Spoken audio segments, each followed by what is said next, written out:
L'ETP est une discipline qui est issue des sciences de la pédagogie, des concepts qu'on retrouve en psychologie sociale, psychologie de la santé, et tout un tas de domaines qui sont venus au service du soin pour pouvoir aborder différentes dimensions de la vie avec la maladie.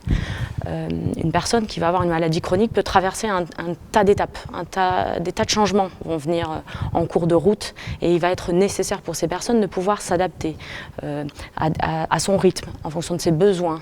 L'entourage va être extrêmement impliqué aussi. On peut imaginer que très facilement une maladie chronique va impacter différents champs, différentes dimensions, que ce soit corporelle, psychologique, de la vie sociale, du travail.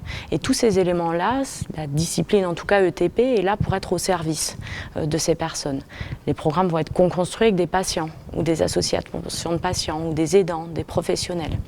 Elle va rassembler des psychologues, des diététiciens, des infirmiers, des médecins.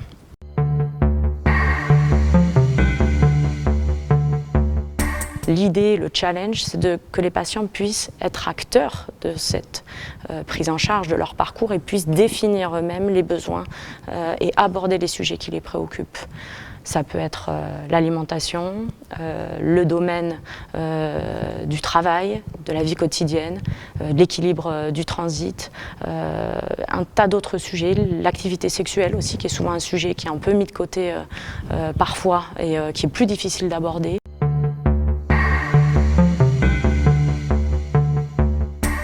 Donc tous ces sujets-là, on va essayer petit à petit de construire avec la personne.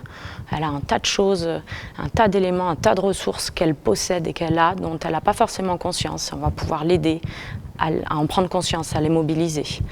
Elle va, pour certains aussi, vont pouvoir apprendre un certain nombre d'éléments. Mais le curseur va être modulé et mis en place par le patient. Il ne s'agit pas d'informer de la même manière telle ou telle personne. On va informer en fonction de ce qu'elle a envie de savoir, de ce qu'elle sait déjà et de ce dont elle a besoin. C'est un peu comme ça que cette discipline est pensée, et c'est pour ça qu'elle est construite avec des patients qu'on appelle aujourd'hui patients partenaires, qu'on a aussi appelé et qu'on appelle encore patients experts ou patients ressources, des représentants d'usagers qui sont là pour être sûr qu'on est, en tant qu'en tout cas que soignant, qu'on est sûr qu'on est en train de prioriser sur les préoccupations des personnes.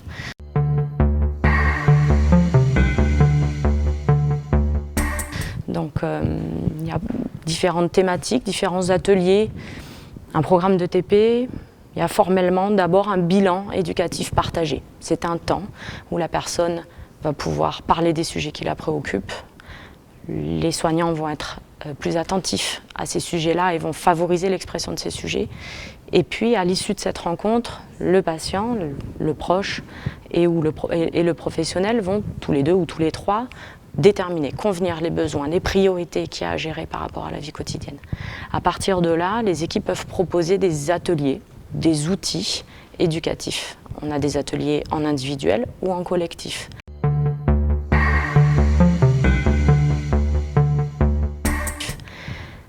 Si vous êtes intéressé pour participer à des programmes d'ETP, vous pouvez aller consulter des sites internet des agences régionales de santé qui référencent ces programmes, ou aller solliciter votre équipe de soins, des associations de patients ou des professionnels libéraux.